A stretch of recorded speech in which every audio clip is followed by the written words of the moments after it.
All right, welcome back, everyone. Let's talk guns now. The president has promised quick action on new gun control laws, obviously following that tragic shooting in Newtown, Connecticut. Now, we've heard this before, of course, but the question is, will this time be anything different? And Andrew, you've been taking a look at this, and we're getting word out of D.C. with a little bit more specificity what the Biden working group is going to probably come back with. We are, Rich, and the people who are pushing for greater gun control are now pointing to what they call the gun show loophole as a glaring problem, because in most places, the rules for buying guns are far less strict at gun shows than they are at, let's say, licensed gun dealers.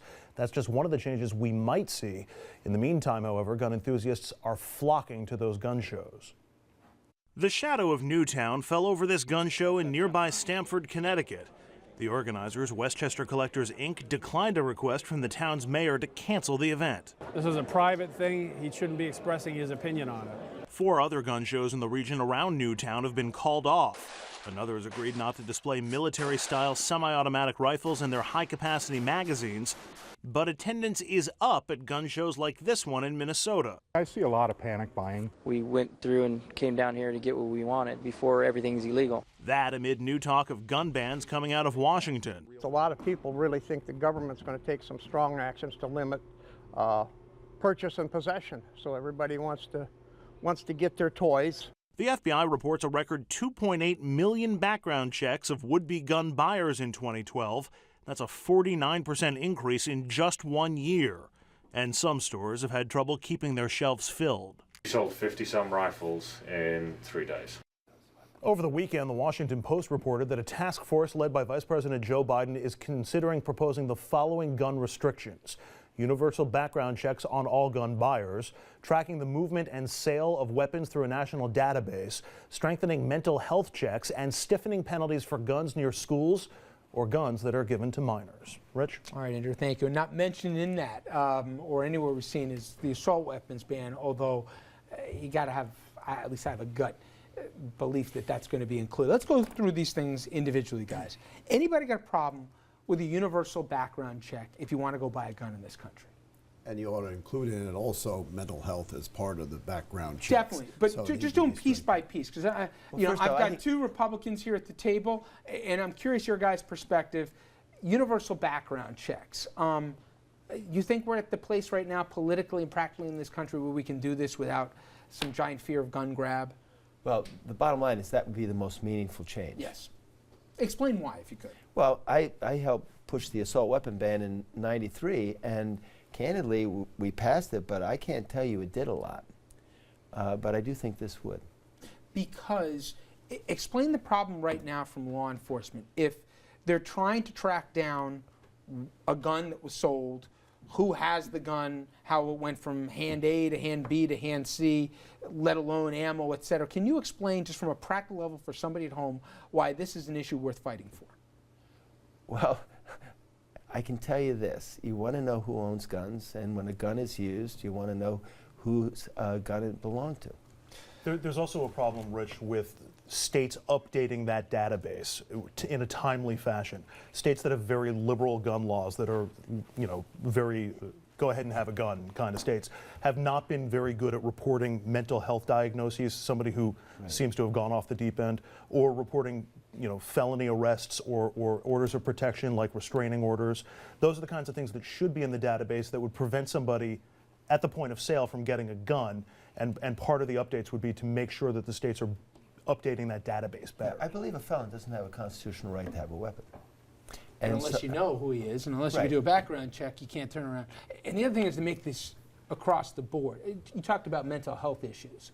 I don't think a person, I'm sure there are some, but I don't think any politician, regardless of their party, really wants to get up and argue that somebody with a bipolar disorder or schizophrenia here should be walking around with a gun in this country. But going back to what started off the Newtown massacre, Yep. all this would not have stopped that massacre. That gun was legally held by the mother. The son took it and went and did the math. All that we're talking about here, which raises a question, is it worth, at the federal level, when we have huge problems with the federal deficit, is it worth spending any time on this issue rather than leaving it to the states to solve on a state-by-state issue? And obviously, Governor Cuomo's taking the lead. He wants to move quickly on gun control laws here in New York State. Well, I was going to talk about that next segment. Let's talk about it now. Where are state Republicans in New York as it relates to, he wants to have an assault weapons ban, wants to even increase the restrictions right now in New York. He wants to have that database. We have some of the strongest gun control laws in the United States here in New York State. I know that our Senate majority believes that you need to have stronger penalties for people who commit crimes with guns, and so they have minimum sentences, and they're not permitted to plead down with prosecutors just to get a conviction and ignore the fact that a gun was used in a crime. But Mr. Chairman, with all due respect, that's why the state-by-state approach doesn't work. New York has these very strict gun laws in place, but neighboring Pennsylvania has much looser gun laws, and so it's much easier for a would-be criminal to get himself to get a gun in Pennsylvania and bring it into New York. That's fine when you're talking, but is it worth that political capital going back and forth fighting this issue at the federal level when the deficit issue is the main issue? And that's the point that Mitch McConnell has raised. When we're talking about the tens of thousands of lives a year, I don't think this is where all of a sudden we draw our fiscal line in the sand that we're not going to do it. It is, and if you want to talk dollars and cents, I don't really think that's should be the primary driver at this point on it. Look at all the hours, man hours for law enforcement. Look at all the human expense, let alone all the economic expense done to not only fighting violent crime, treating violent crime, what they have to do with it.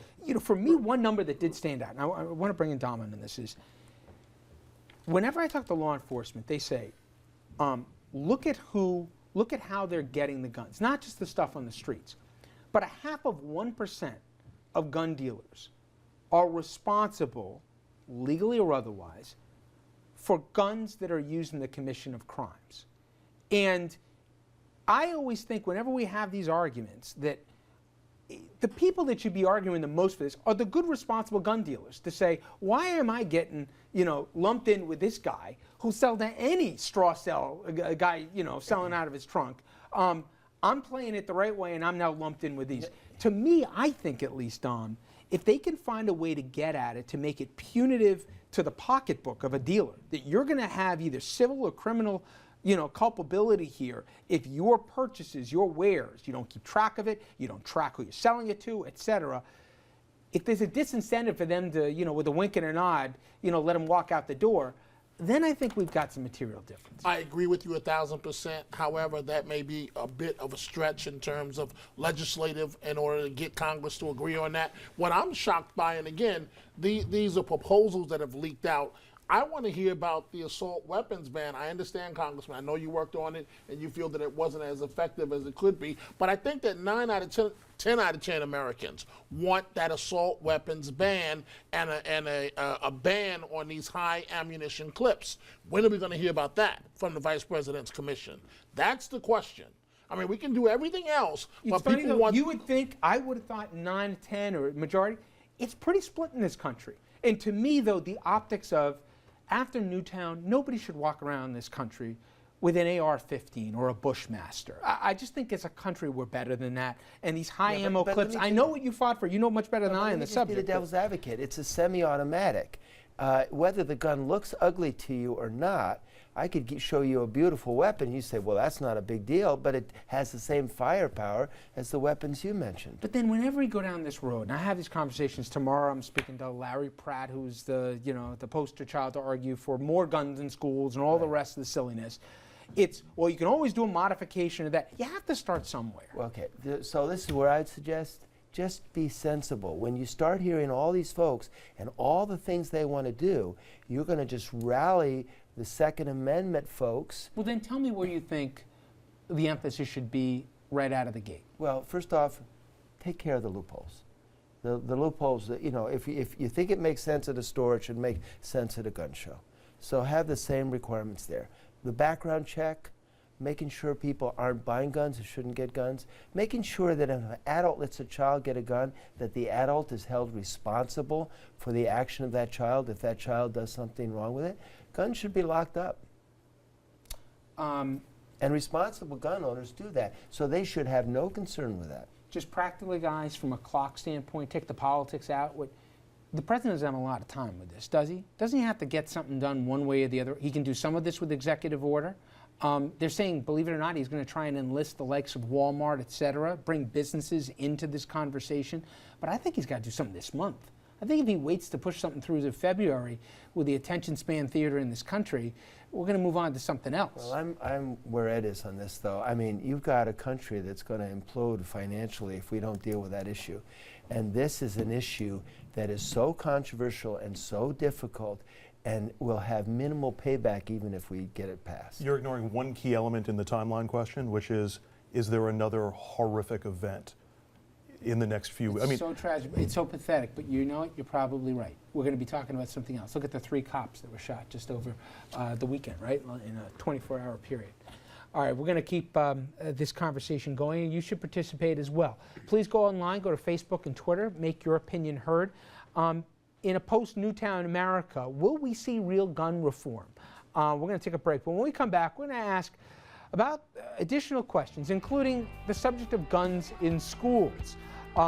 Many say that that's the answer, armed guards in schools. I'm conflicted on this one.